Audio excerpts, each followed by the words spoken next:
Hello folks, our Wimbledon coverage this year is sponsored by local tennis leagues, the home of friendly, competitive tennis in the UK. With over 10,000 players in local tennis leagues up and down the country, it's never been easier to find someone locally with a similar ability to have a hit with. It really is tennis on your terms, competitive and with total control of when and where you play over 8-week rounds. It's also a fun way to get fit, meet new people, make the most of your local park or tennis venue, and get those competitive juices flowing. And it's absolutely open to all standards. You just need to be 18 or over to play. So whether you're at the beginning of your tennis journey like me, or a master on the court like me, there's something for everyone. Once you're signed up, there's also the chance to win prizes, play for points, and receive a free tube of tennis balls just for playing your matches. You also get a host of other great benefits, including access to the Wimbledon Ballot. So what are you waiting for? Join local tennis leagues today at www.localtennisleagues.com and use our exclusive checkout code weekly50 in capitals for 50% off your £18 entry fee. That's www.localtennisleagues.com, weekly50 at the checkout. The link is in the description. So get ready to play some friendly, competitive tennis on a court near you. Please take your seats quickly, ladies and gentlemen. Thank you. Hello, ladies and gentlemen. Welcome to Tennis Weekly with Joel and Kim on today's Wimbledon Semi-Finals catch-up, sponsored by local tennis leagues. Novak Djokovic reaches his 8th Wimbledon final. Rafa withdraws with injury. And Ons Jabeur will face off against Elena Rybakina in a battle of first-time Slam finalists.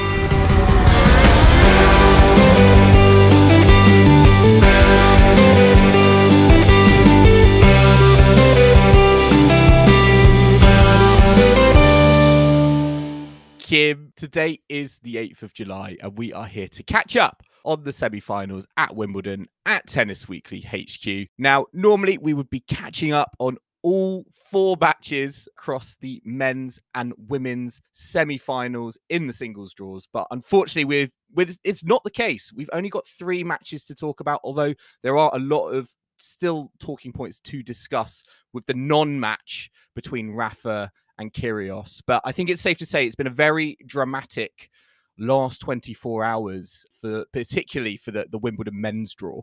Yeah, I mean, it wasn't surprising when I heard the news that Rafa had withdrawn. I think, you know, we saw how much discomfort he was in during that quarterfinal against Taylor Fritz and how it was affecting his serve. And we knew that it was a possibility that he might withdraw ahead of the semi-final.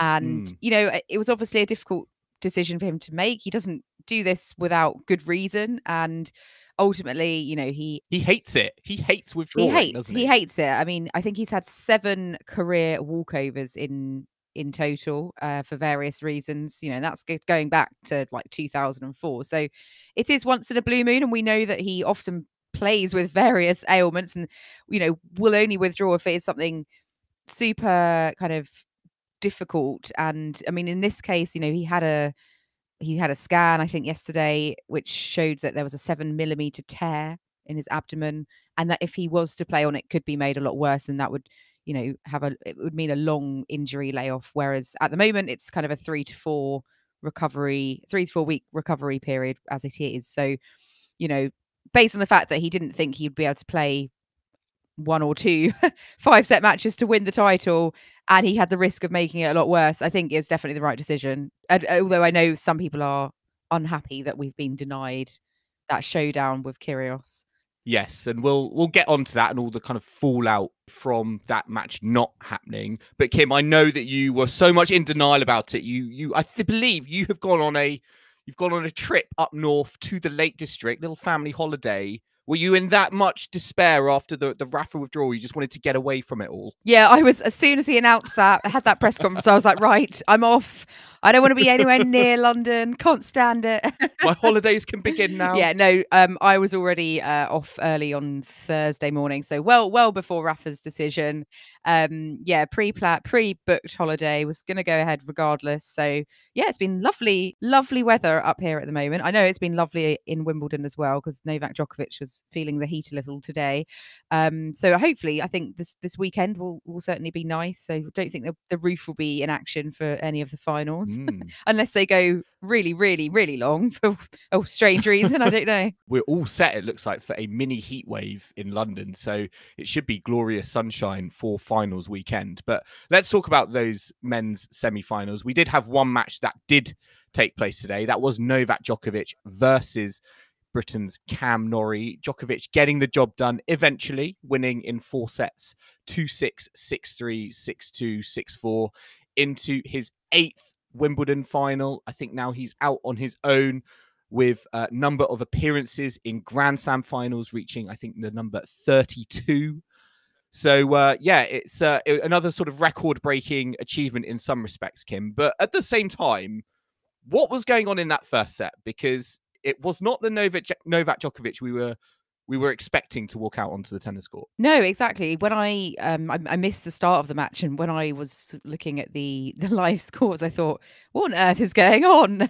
What is Novak doing? Like losing that first set 6-2, because I don't think anyone would have really expected. He got broken 3 times. Yeah, and I'm really struggling to find rhythm. Way more unforced errors than we're used to seeing from Djokovic. Just not what you would expect to see from someone who is, a very seasoned contender. Has won this title 6 times against, Norrie, playing in front of home fans. First slam final ever. He would be the one to be having a lack of rhythm. But yeah, Norrie obviously did really, really well in that first set. Little sign of nerves, and got the job done 6-2. I think the way the match went after that was pretty much as expected, as I think we thought it was going to go from the very start. 3 straight sets after that for Novak. He definitely, upped his level, showed some great touch, and served a lot better. And, kind of par for the course in the end, really. And it wasn't down to a pep talk in the mirror this time, Kim. It was down to his magic hat, because he didn't play the first set with his hat on, but he put one on for the second set, and yeah, it all seemed to go much better. But no, as you said, it was very much an odd start for Djokovic. I know we've spoken many times, particularly in Grand Slam context, about him dropping the first set, but it was just surprising, I think, on this stage, at this time in the tournament, in the semi-finals. You would have thought that, yeah, it's understandable maybe in the first week, particularly when, you might not have had any sort of warm-up event, only played the odd match, and maybe there's a little bit of signs of rust and adaptation to the grass court. But I really wasn't expecting it coming into the semi-final with so much on the line, particularly given, Rafa's withdrawal yesterday.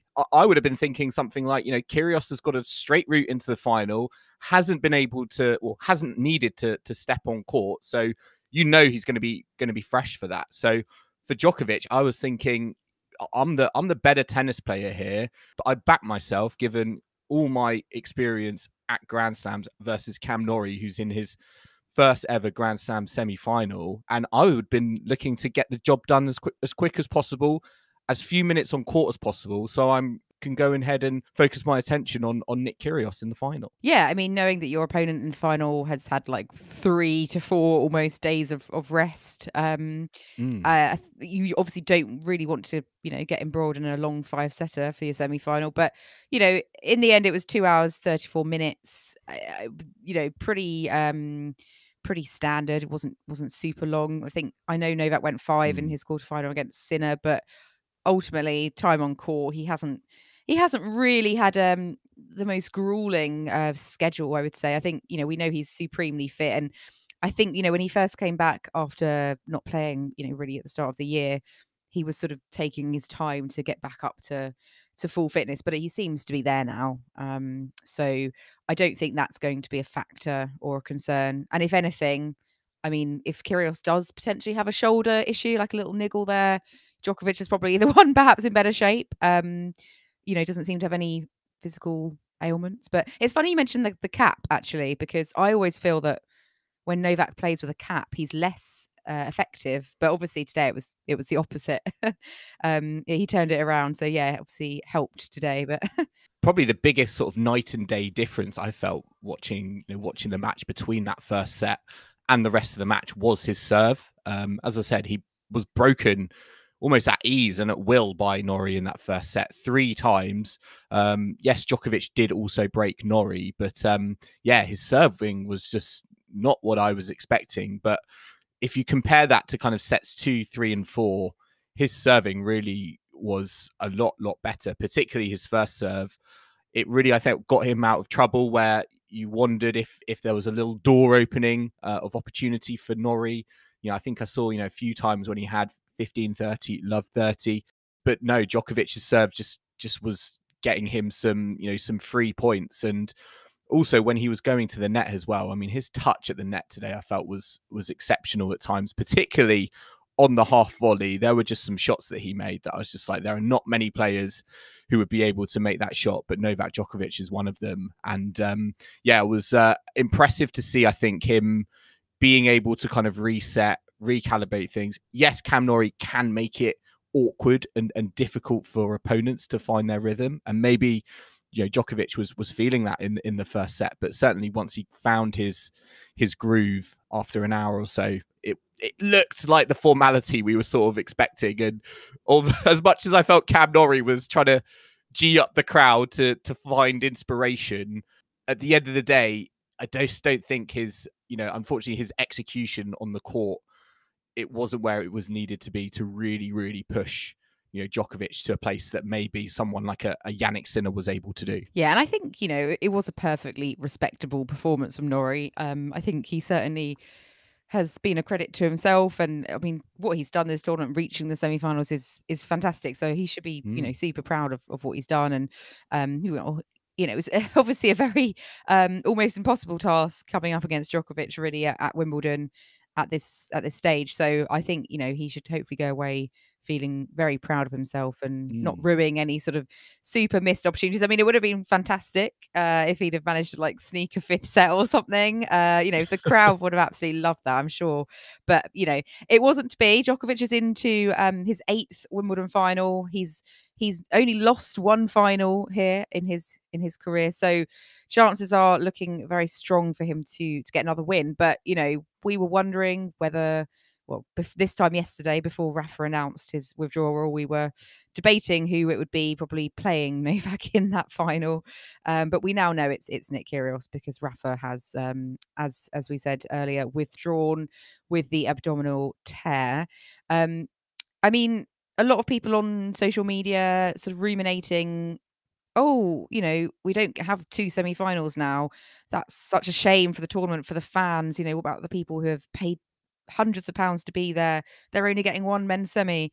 Put Taylor Fritz back in the draw. What do you make of that kind of opinion, where people think that Rafa's opponent, essentially from the quarterfinal, should be allowed back into the draw?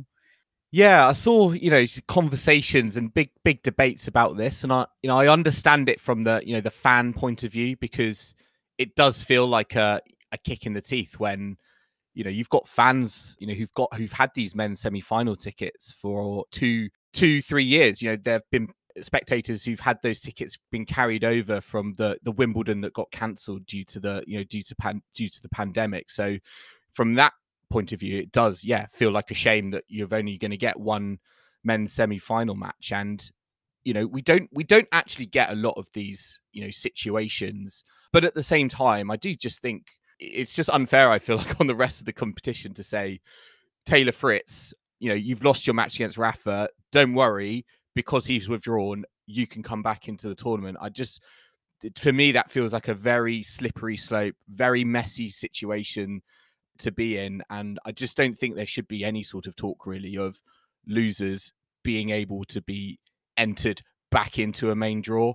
It feels like a very definite situation we had at the end of that semi-final, in terms of Nadal won that match. Yes, he was injured, but he won that match. And anyone who's stepped foot on a tennis court, whether that's on the tour or even in your club, I think once that loss has happened, that's a finite thing. That is an absolute sort of situation. And for me, because it's so absolute, I don't feel like it should be reversible, and Fritz should be allowed back in just because his opponent has withdrawn afterwards.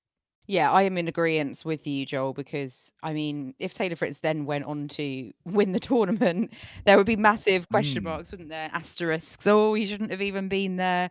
And Fritz himself has said after the match that he doesn't deserve to be in the tournament still. No. If he lost that I match. love that he came out and said that, by the way. I think that's a really good move on his part. And it's the truth. I mean, this is how a sport is played. Like, it doesn't always work out. It's not, perfectly going to go to form. And Rafa could very well have stepped onto that court in the semi-final and retired after a couple of games, in which case the fans have not had a match basically either in that situation. And then the schedulers of the tournament, they've got to suddenly fill the schedule really last minute. And, you could have it's just, I think, sometimes these things do happen, but they don't happen very often. I think this is the first time in about 100 years almost at Wimbledon that someone has gone through into the final due to a walkover in the semi. So, it's once in a blue moon. And I think changing the rules to allow defeated opponents to come back in is just not really going to happen. No, I don't think it should happen at, Grand Slams. I understand, it does happen at the, the tour finals, for example, in the round robin. Yes. Where a player doesn't feel like they're able to compete and the alternate comes in. And I understand it more in that situation because it's a round robin, start of the tournament, and there are schedules that need to be played. But certainly in Grand Slams, towards the end of the tournament, it just doesn't feel fair, does it?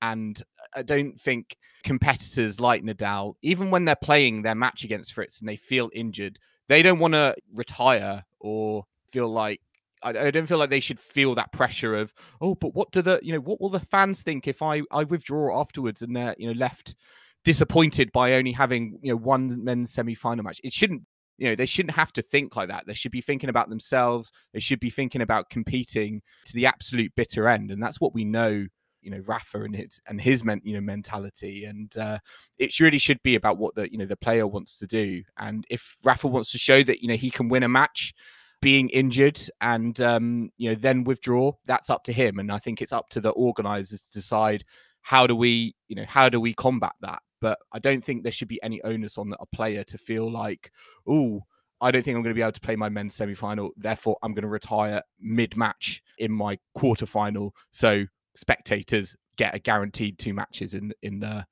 in the semi-final. Yeah, I mean, that would be a very altruistic person who put, all those fans ahead of themselves. I don't even think Roger Federer would do that. One of the most altruistic, I feel, people on the tour. Yeah, I mean, also sometimes, you feel terrible in that moment, but you think, well, after a day of rest, I might feel okay and be able to carry on. So in the moment, you could think, I'll just get over the finish line here and we'll see how we are tomorrow. And see, Rafa did that and it still wasn't great. So he had to pull out. But yeah, I know we have lucky losers coming into the main draw. People who have lost in qualifying and then they fill a slot in the main draw. So, I mean, you could argue that they do it for that. Why not later on in the tournament? But it's very unlikely. I mean, I don't think a lucky loser. Well, lucky losers have won tournaments, I think, but smaller tournaments on the tour. But obviously, once in a blue moon again. Don't think it's ever happened at a slam. But that's still like a jump from the qualifying draw to the main draw. Still kind of two separate entities. Yeah.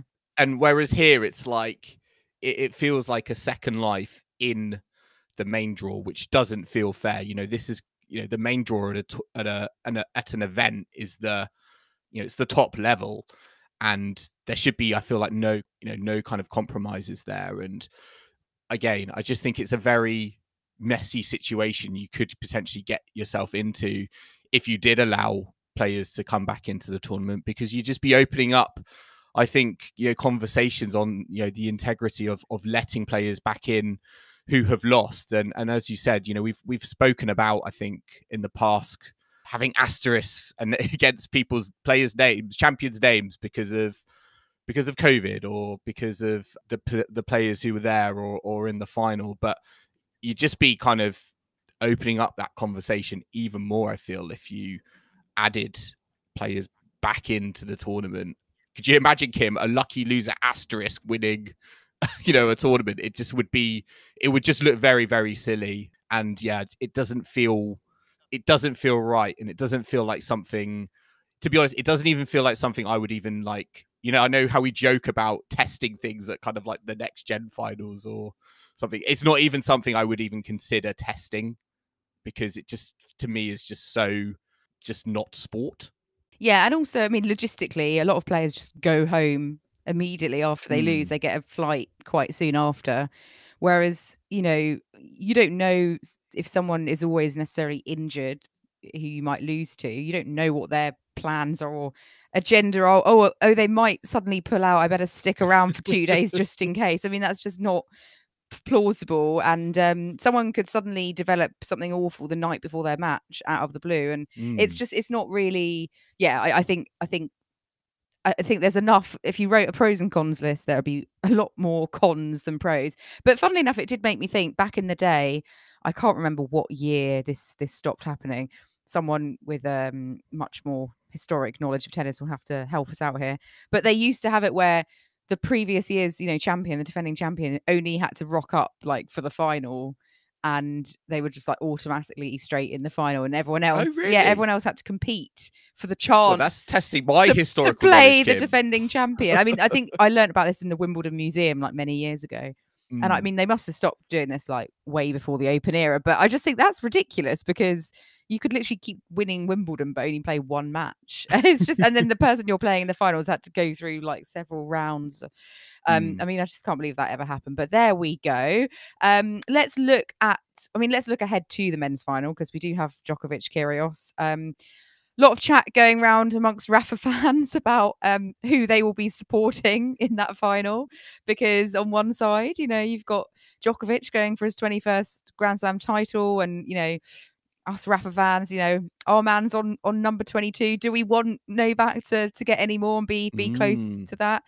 But on the other hand, Novak Kyrgios, Nick Kyrgios is not probably Rafa fans' favourite personality. He's not top of the Christmas card list, is he? No, and I mean, even if you're not a Rafa fan, a lot of people aren't particularly a fan of Kyrgios. So, a lot of people don't particularly want to see him winning anyway.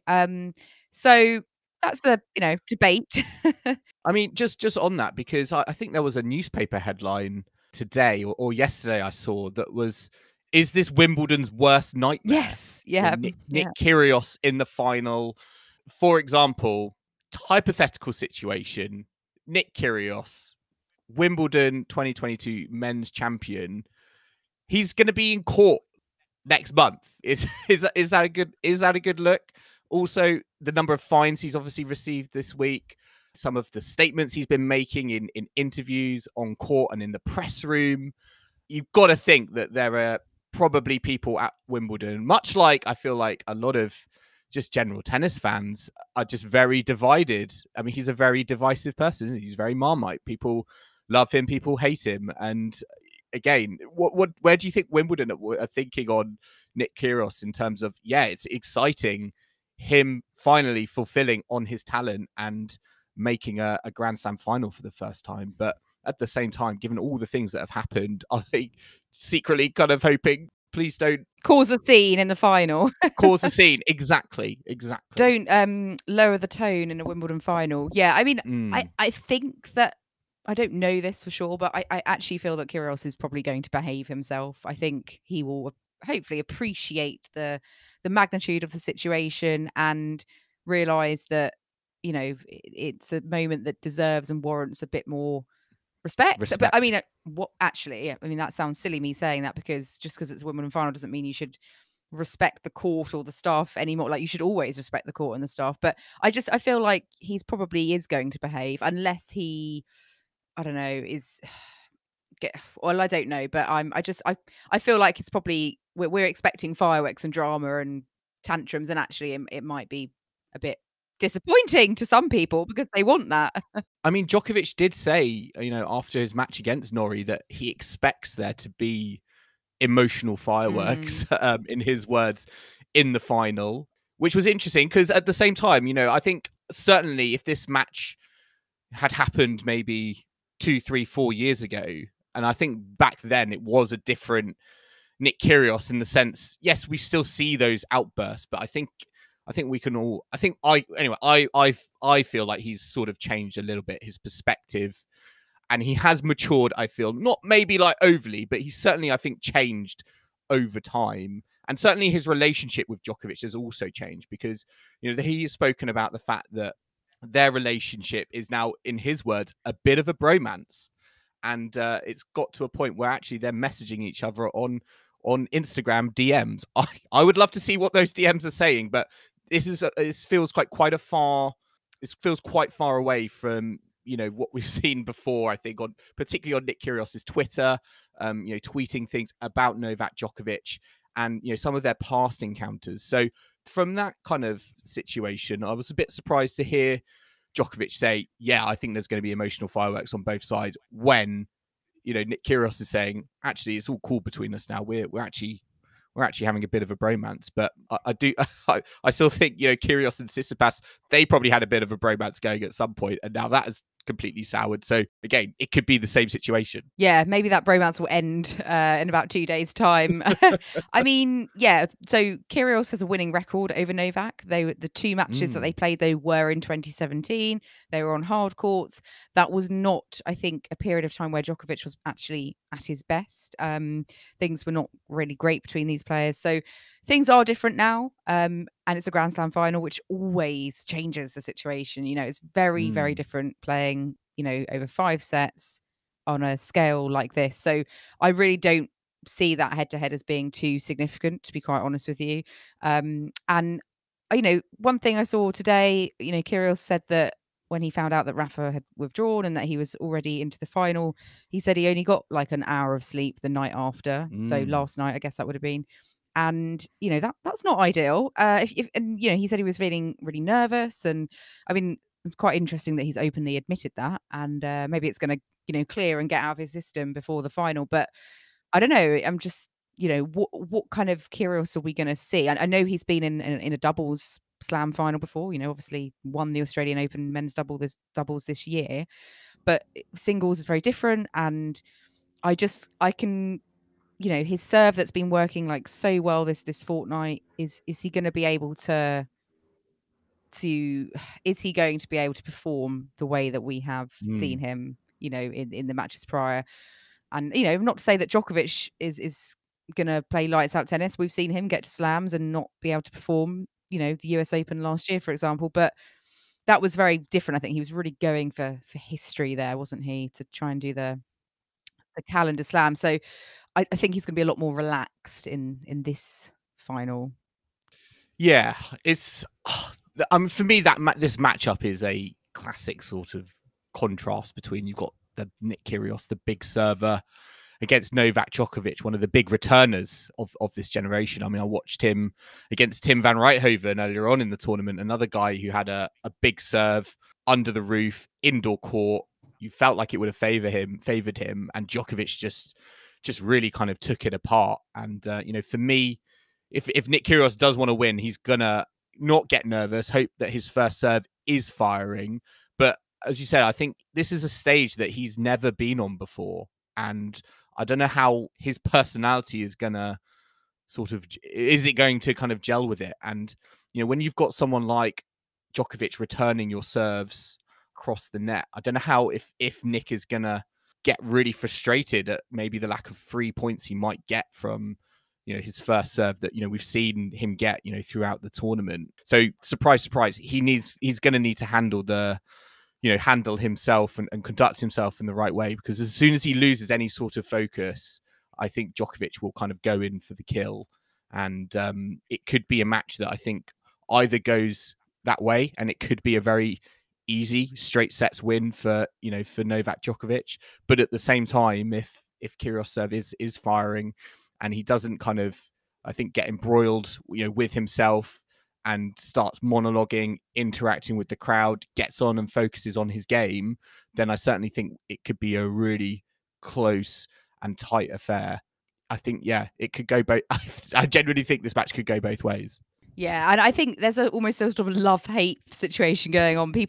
Some people don't really want this final. Maybe they're not keen on both players, but they're kind of intrigued and drawn to it regardless. Intrigued, exactly.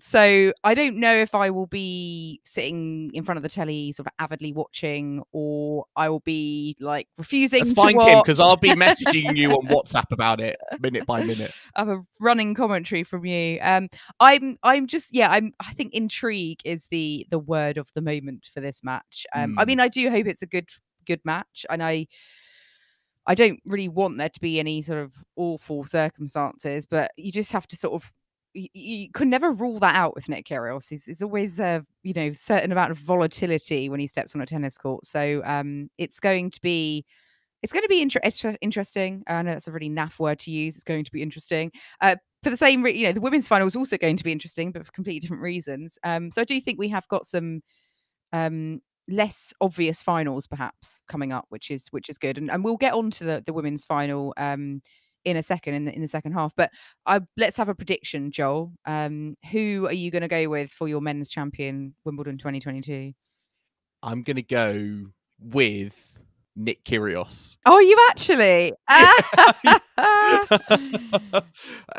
Yes, I'm going to go with Nick Kyrgios. I'm going to say Kyrgios in 4 sets. Wow. I think Novak Djokovic has shown this tournament. It's not just been the odd match. There's been a few times where he's dropped a set and has not played very good tennis. And I think Nick Kyrgios, I think he will rise to the occasion. I think he will really enjoy the moment. I personally don't think he's being nervous is going to be a factor. I know he said in his recent press conference that he had kind of nervous energy and he wasn't able to get to sleep. But I think that will be out of his system by the time of the final. I think he will really kind of enjoy it. As I said, I think he's matured, and I still expect to see the odd outburst, and maybe that will be a tactic in terms of trying to get Novak Djokovic, similar to Stefanos Tsitsipas, trying to get Djokovic embroiled on a more emotional level. But I'm just going to go, I think we've seen some funny things this tournament, and I'm going to add Nick Kyrgios defeating Novak Djokovic in 4 sets to that list. I mean, I concur in the sense that Djokovic hasn't been at his most sublime this tournament. He's dropped more sets than he would normally. But he's had some interesting opponents, to be fair, like Tim van Rijthoven.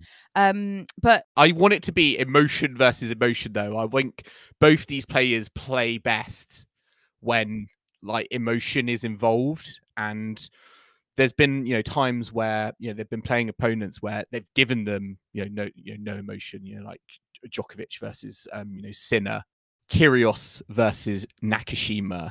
But I really hope in this match that there is some fuse that is lit for me personally, and early on in the match, maybe in the first set or at the start of the second, that is really gonna kick things to overdrive. Because as soon as I think that emotion gets involved in both sides, all the crowd is going to be captivated and on edge, and I think we're going to be in for a really good tennis match. Yeah, I mean, I was just thinking back to Kyrgios' first round. He almost lost to Paul Jubb. This thing's going to be very different for him this tournament. And Berrettini withdrew. What, Paul Jubb made Paul Jubb in the final. I'm not saying that, but Berrettini was supposed to be in his section. Withdrew. Rafa's withdrawn. He's had some luck. I'm not saying he doesn't deserve to be there. Although I do think it would have been interesting with Rafa. I think Rafa would have been playing well enough to have come past him in the semi. I don't know. Although I predicted Kyrgios to win, didn't I? But that's only because of the injury.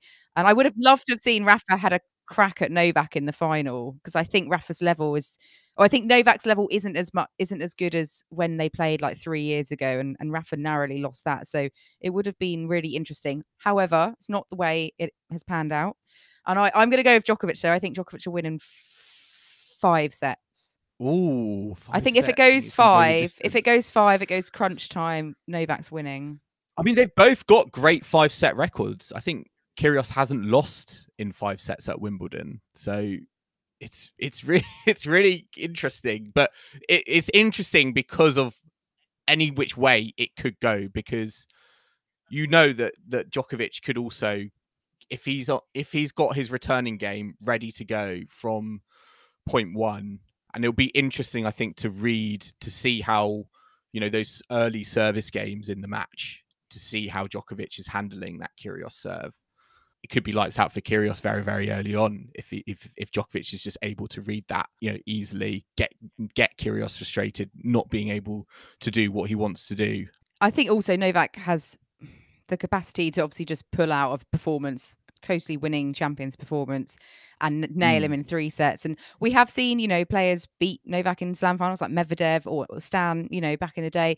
But both of those occasions, Novak was going for something for the first time, like his first Roland Garros, and doing the calendar slam. This time he's not really, yes, he's going for 21 slams to be like one closer to Rafa, and also people are saying, if he can't play in New York, can't play in Australia next year, it's going to be a while before he gets another crack at a Grand Slam. But I think that Novak will be calmer than those situations where people or first-time finalists have managed to beat him in slam finals. So I'm still going to go with him. There's some parallels, aren't there, between this final and the final last year, because he came up against another big server. That's true. With a big forehand in Berrettini, and was able to eventually again get it done. 1 in 4 sets. I think he dropped the first set. So there are parallels there. But yeah, I'm going to go for a different outcome here, and I think we're going to get a very rare non-big 3 Grand Slam champion. Wow, especially at Wimbledon, that is very much a rarity. I can't remember the last time a non-big 4 person won Wimbledon. I mean, who would it have been? I can't even think. Ivanisevic? No, Leighton Hewitt? Would it have been Leighton Hewitt? Andy Roddick? It would have been. Andy Roddick never won. It would have been Leighton Hewitt. Would have been before Federer. Has it been 20 years since a big 4 hasn't won Wimbledon? Exactly. Wow. Got to break that streak, Kim. We've got to break that streak. My lord. Okay, right. Let's take a quick break now. We'll be here all night talking about these two. Do join us in the second half, everyone, where we'll be having a look back on the women's semi-finals and previewing the women's finals at the championships. So do not go anywhere.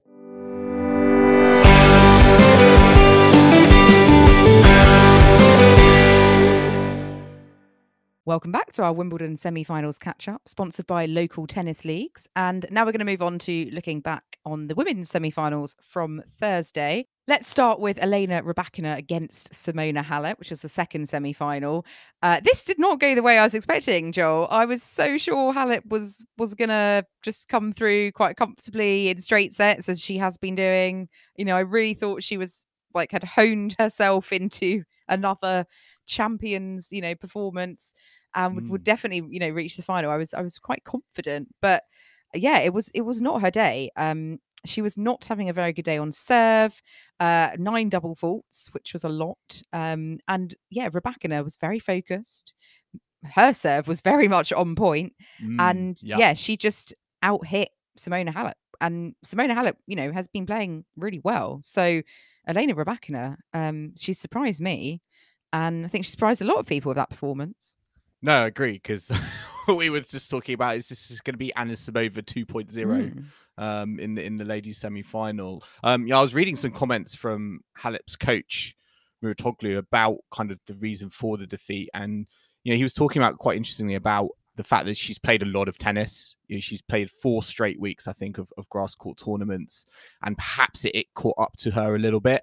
And although she had the tools, I think, to beat Rybakina in the semi-finals, she was just emotionally spent and didn't have the kind of mental effort and energy to apply herself, I think, to the proposition of Rybakina across the net from her. Having said that, Rybakina played a great game. Is just a very, very, very tricky opponent. She is in that mold of, I know we spoke about Anisimova, but thinking about past Wimbledon ladies champions, she is in that mold of like a Petra Kvitova or a Garbina Muguruza in terms of that ball and how hard she strikes it. And you're always going to be dangerous, aren't you, Kim, with that sort of game when it is on. If it's off, it can get away from you very quickly. And I think Anisimova showed that. But at the same time, when you come up against someone who played, for me, an inspired level of tennis in the semi-final, and she needed to, I think, against Halep, who was coming in with very, very good momentum. Yeah, she was just leathering the ball. And it's hard to deal with, I think, particularly when it starts with the serve.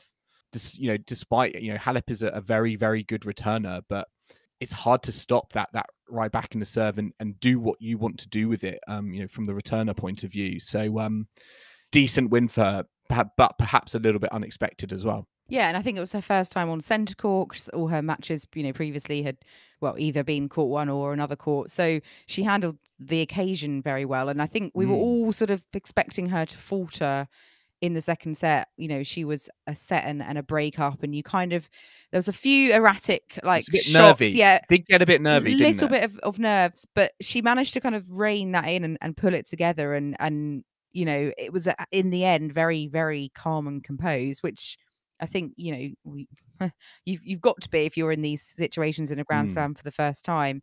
So I was very impressed by her demeanor and her poise. And she said, you know, afterwards that she was trying very, very hard to just be very mentally strong and stable. And you know, she's into her first Grand Slam final, first player representing Kazakhstan to be in this position. I mean, what I find very interesting is the fact that, you know, she was born in Russia. She lives in Russia. Well, that's her official residence.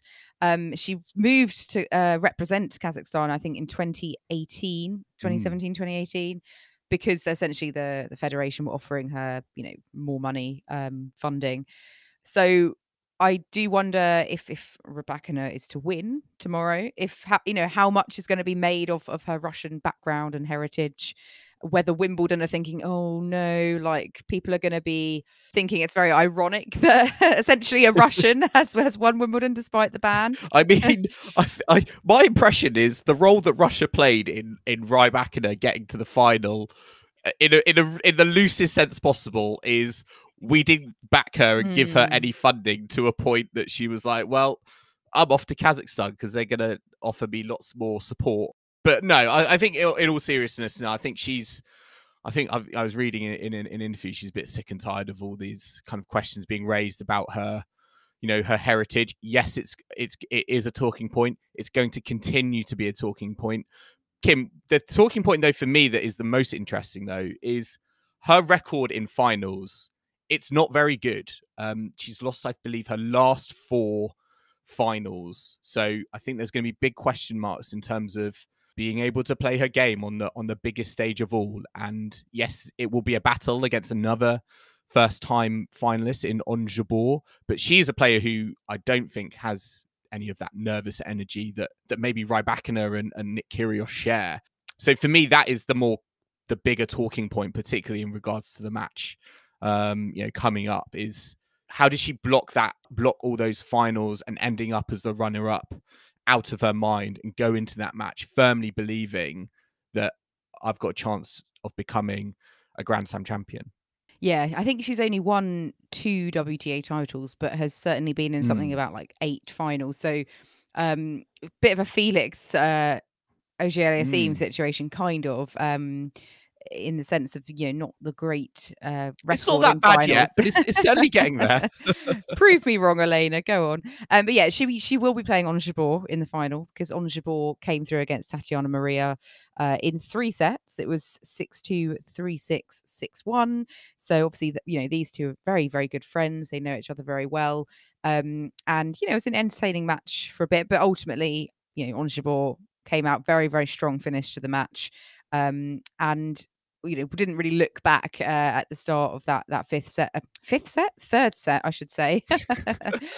Although, you know, Tatiana Maria, she's battled through her last 2 matches. You know, she's very much used to playing a long 3-set match. So you did think when it went to that 3rd, oh, was she going to come back again? But yeah, not this time. No, exactly. And I think what was interesting for, you know, Jabeur was that, yes, we all know her about her kind of variety, particularly her kind of slice game. But I noticed watching it on TV, the slice backhand. I mean, it was just kind of used exclusively by Tatiana Maria. She doesn't really have a double-handed backhand, whereas Jabeur does possess that slice backhand, but she can also hit flat on the double-hander. And I felt just by attacking that backhand wing of Maria, a lot of the shots that were coming back were very floaty, very kind of in the middle of the court, there to be hit. And that is when I felt Jabeur could turned to her double-handed backhand to really kind of assert her authority on the point. And I think that was one of the reasons, particularly in that first set, why, she almost kind of overpowered, I think, Maria to kind of begin with. Yes, Maria did kind of fight back in that second set, and Jabeur went a little bit off the boil, but it just sort of proved, I think, to be a momentary blip, and she really kind of ran away with it in that third set. And Kim, you just can't not be happy, I feel, for Jabeur, because she's such a crowd pleaser. Everyone seems to love her. She, I think, has won the most matches on the WTA tour aggregated over the last 2 seasons. She's in form at the moment, and she's just a crowd pleaser. I just don't feel like, unlike Nick Kyrgios and Novak Djokovic in the men's final, I just don't feel like she has any detractors at the moment. Yeah, and I mean, she hasn't lost a match since that first round defeat at Roland Garros. She won Birmingham. She's very comfortable on this surface. She's playing great. She's very likable. She's made a lot of inroads of late over the last few seasons. If going back, she's at her highest ranking now. She's number 2 in the world, now a Grand Slam finalist. She's making history for her country. She's the first Tunisian and first African woman to get to a Slam final, first Arab player to do that as well. So all these like milestones, and she's sort of talked at length about how she'd love to have more people from Africa, from the Middle East to get playing tennis, to get to these situations. I mean, obviously, Joel, you're a massive Malik Jaziri fan, so perhaps he'll be inspired by Jabeur's run, and he'll be the next one. Well, it's fascinating you say that, because do you remember when obviously Li Na got to a Grand Slam final the first time, and TV viewing figures went completely off the charts in China, and tennis, I felt, was really elevated in that country ever since. And it feels like this again is one of those opportunities where, with kind of not just kind of Tunisia, but as you said, Middle East, Africa, really kind of putting tennis on the map in a part of the world that has had past players who have done well and have plied their trade on at the top level, both on the the ATP and WTA tours. But I'd be really interesting to see the the TV viewing figures for this match, given it feels like it could be a historic occasion for someone like Ons Jabeur if she was going to go on and win the title. I mean, it will be a historic occasion for both players. I mean, whoever wins, because obviously they're both going for their first Grand Slam, but they're also the first player from their countries or representing their countries to win. They would be the first player to win a Slam title as well. So regardless, we're going to have kind of a first. And they have played, I think, a couple of times before. They've got a win each, but they haven't played, I think, since last year in Dubai, where Jabeur won. So I kind of feel, when I'm looking ahead to tomorrow's final, I think it could be a close match, but ultimately the one thing that gives me, well, not gives me the edge, but gives Jabeur the edge, I should say, is I think her variety. I think she will be able to deal with Rybakina's perhaps more one-dimensional game, and when push comes to shove, like Simona Halep did. Well, yeah, I just feel that Jabeur's got a lot more variety, and I think that when you kind of in these situations, she's got a plan B if things are if she's up against the wall, and I think Rybakina, she's got a big serve, great ground strokes, a lot of power, but we know that game is perhaps more likely to self-combust if she's not hitting the lines, if she's not getting her first serve in. I think Jabeur's got a more reliable game, and that's my edge goes to Ons Jabeur. I would say it could be quite a topsy-turvy one. I don't expect it to be at all straightforward. I think there were going to be momentum shifts throughout the match, go one way then the other. But I certainly think maybe at the end of the day, I hope Jabeur wins. I mean, this match, Kim, is, as you said, a match between first-time finalists. And I think also I read it's the first match, or it's one of the first matches in ladies' finals where it doesn't involve a player from the continent of Europe or North America, United States. And again, for me, it's fascinating how, we've ended up with this final. Maybe you would have potentially have seen, scouted Ons Jabeur at the start of the tournament, maybe to go all the way. But yeah, for me, the appeal is the fact that we've got two players from tennis playing nations that seem to be on the up, or representing tennis playing nations on the up. And it really, I think, could do a lot in terms of opening up the sport to, other parts of the world. And from that perspective, I'm sort of hoping Ons Jabeur wins, because I think if she does it, I think we would maybe see the ripple effect greater than, say, if Rybakina won. But I think it will be a close affair. But yeah, I think it will come down to how well Rybakina can deal with, for example, the drop shots, the slice, being low to the ground.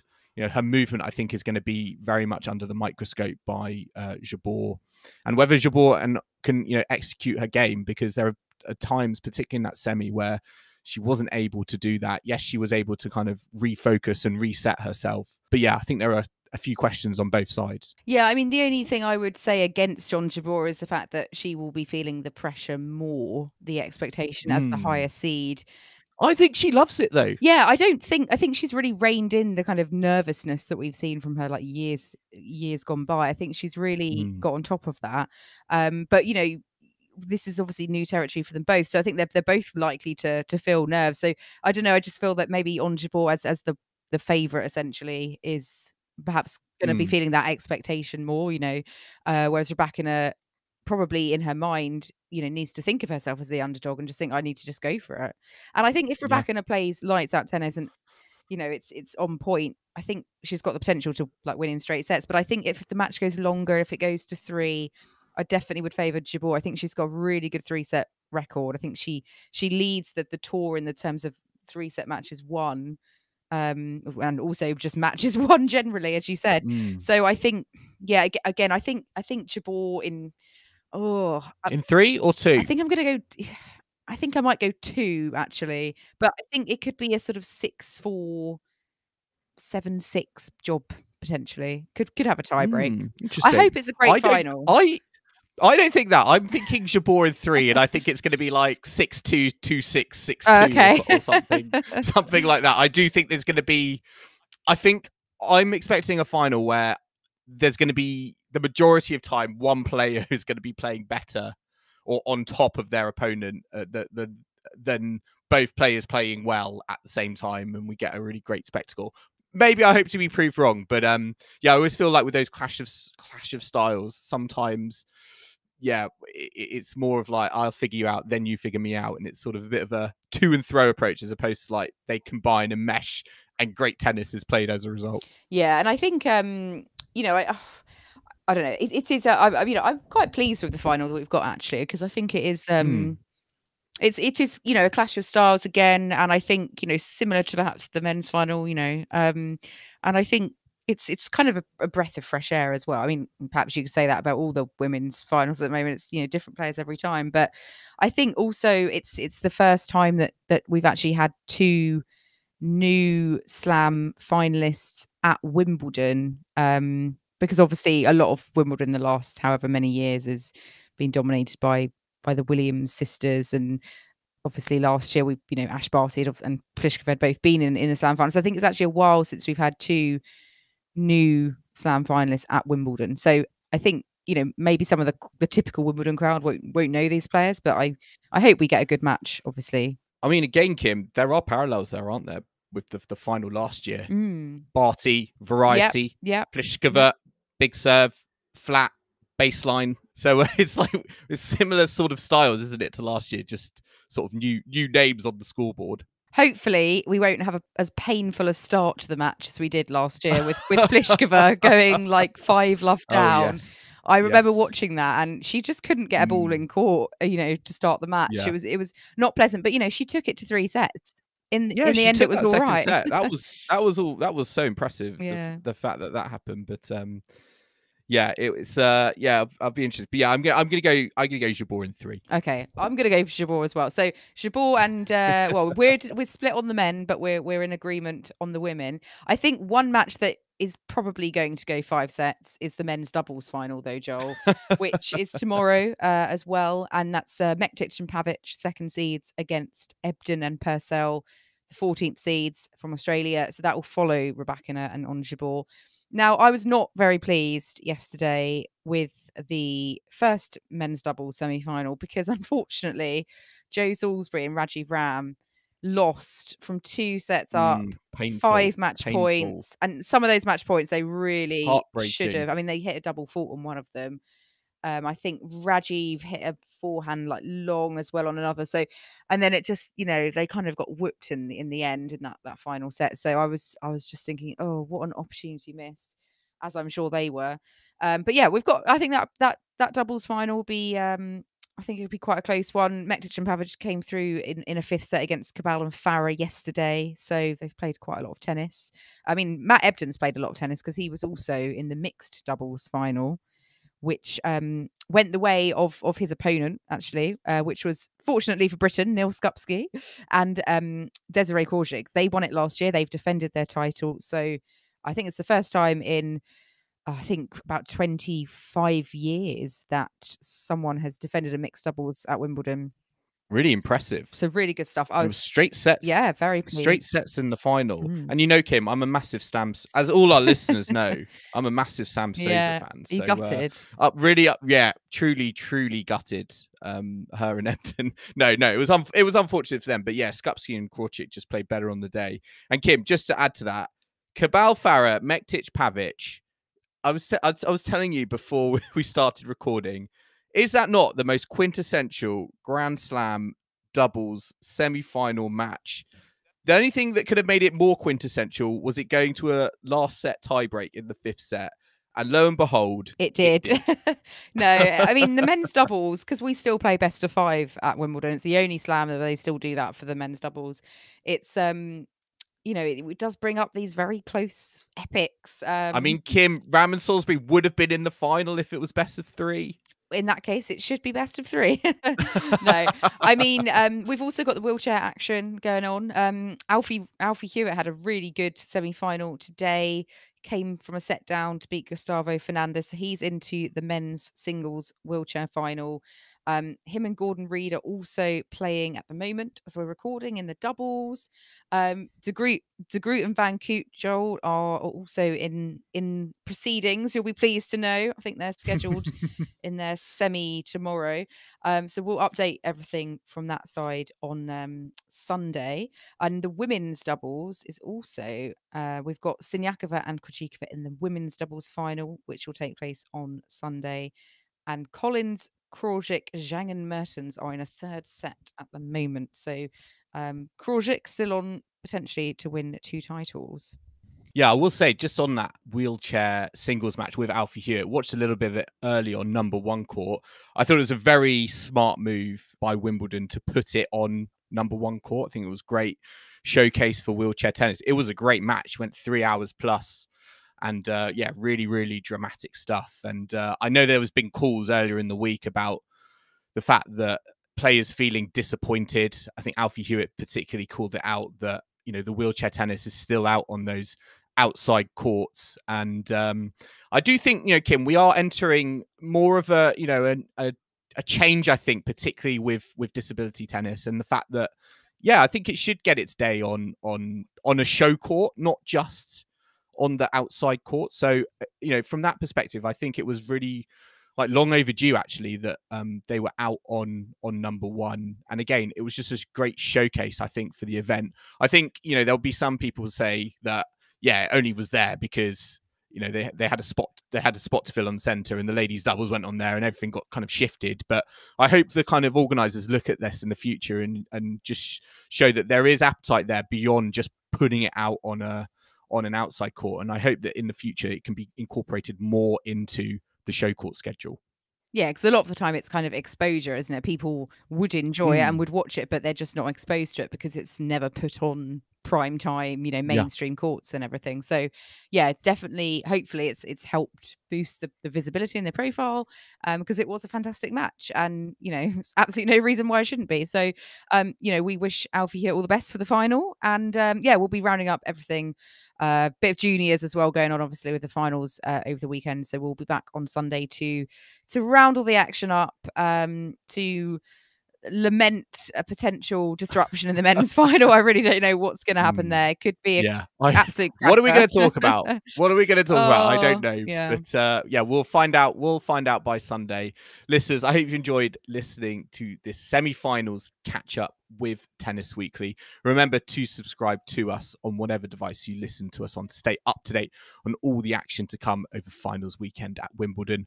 We are on Apple Podcasts, Spotify, and all good podcasting platforms out there. You can also listen to us on the downloadtennis.com app. And if you like what you're hearing, then make sure to leave us a rating and comment on Apple Podcasts or Spotify. And you can follow us on social media. We're available on Facebook, Instagram, and Twitter at Tennis Weekly Pod. So don't forget to give us a like and a follow if you don't already, and let us know any questions or feedback that you may have for us as well. If you prefer, you can do this via email by emailing us on tennisweeklypod@gmail.com. And don't forget to check out our website as well, www.tennisweekly.co.uk. And listeners, we will be back on Sunday at Tennis Weekly HQ to catch up on all the finals action at Wimbledon. So I hope you can join us for that. But in the meantime, it's goodbye from Kim. Goodbye. And it's goodbye from me. We will see you again soon.